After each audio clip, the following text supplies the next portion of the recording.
Okay.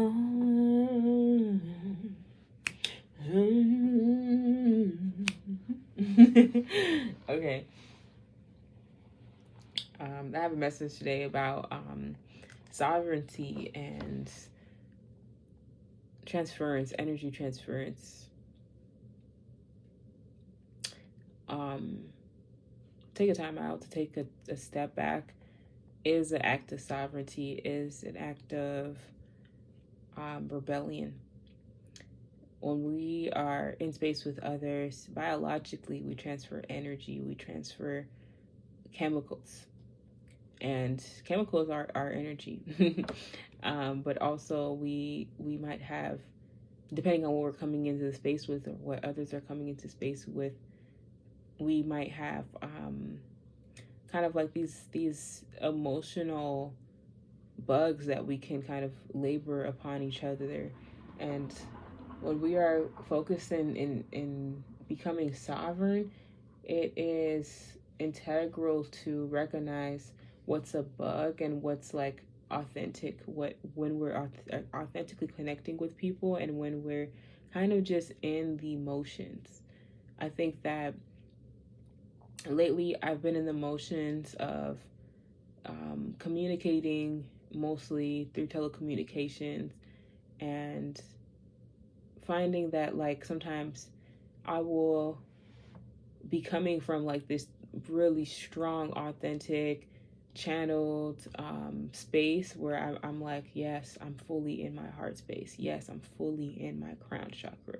I'll be really just sharing these messages, displaying, you know, my intelligence, displaying my candor, all of these beautiful things. And I'll be met with like a bot bug or, or something, or the other, you know, where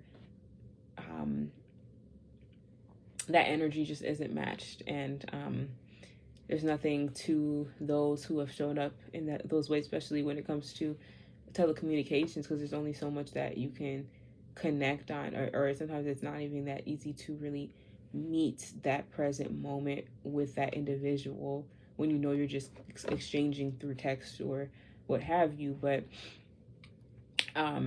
if I weren't in my sovereignty, I would attach myself to whatever reaction that I got, whether that was through an Instagram comment, whether that was through a voice message of a relative or friend.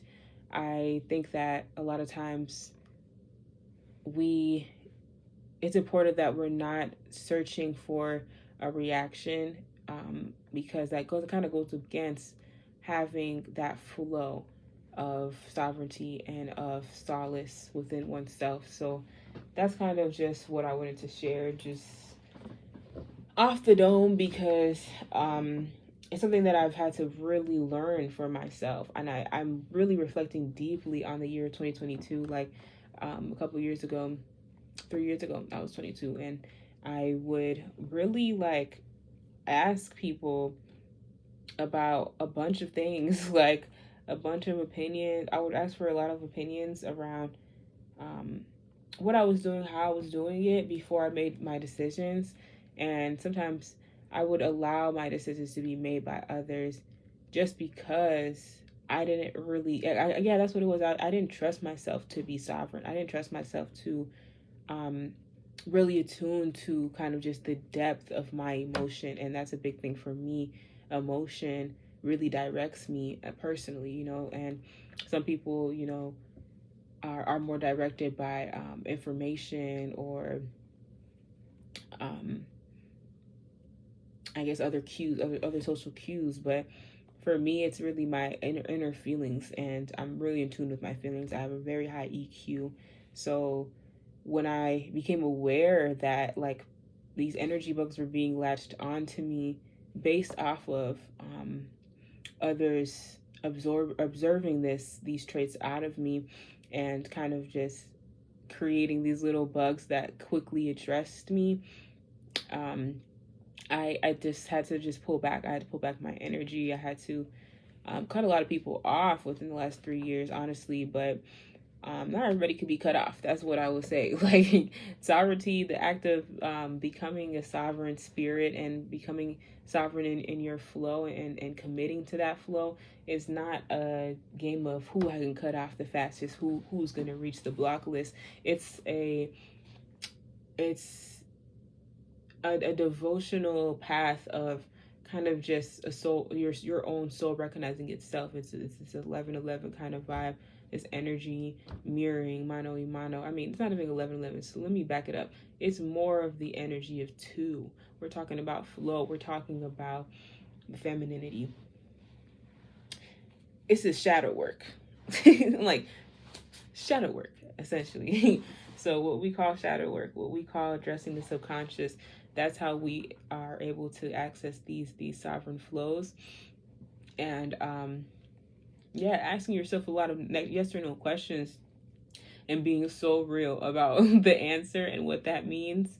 That's where we are able to unlock these gateways for ourselves. And I'm in this stage where I'm unlocking so many gateways and I can't even believe it. And so it's like I want to cower back to this version of me that was not so sovereign and more so dependent on energy vampires, bot bugs, however you want to call it. So, if you have made leaps and bounds in your process, and feel like, oh, okay, I want to keep going, just address what may be holding you back. Just address the fact that you might have to start creating more boundaries in some of the relationship dynamics and some of the ways in which you're engaging others or others are engaging you, especially when it comes to communications. And I would add the caveat of addressing, how you're being communicated with and creating boundaries.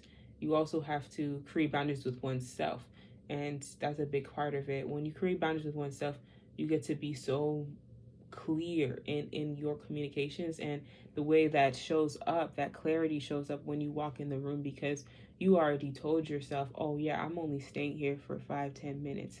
I'm not going to give my time to this space. You already told yourself, I have a list of 10 things that I have to get through, so I'm not talking to 10 different people when I get to the cafe. Like things of that kind of rhythm. So yep, that's what I have to say. I think that there's always room to improve, but one thing that I'm so grateful that I've personally improved on my journey is my ability to build a relationship with myself, to build the intimacy within self. I inspire you to do the same. Vibrant Hues LLC. Book me, vibranthughes222.setmore.com. I have a small booking page. As I'm relaunching my business, I want to kind of just get the word out that I have a doula certification. I'm offering birth consultations. I'm offering virtual consultations for spiritual growth, wellness, readings. All of these things are available. So, yes, if you want to talk more about this particular topic, if you need space held, aid-based, and donation-based readings and services are also provided and available. So thank you for tuning in, and I'm grateful to be here and sharing my words of wisdom with you all and bring you along my journey, because I feel like I'm often a closed book and I just want to express my kalima. If you know, you know. Peace.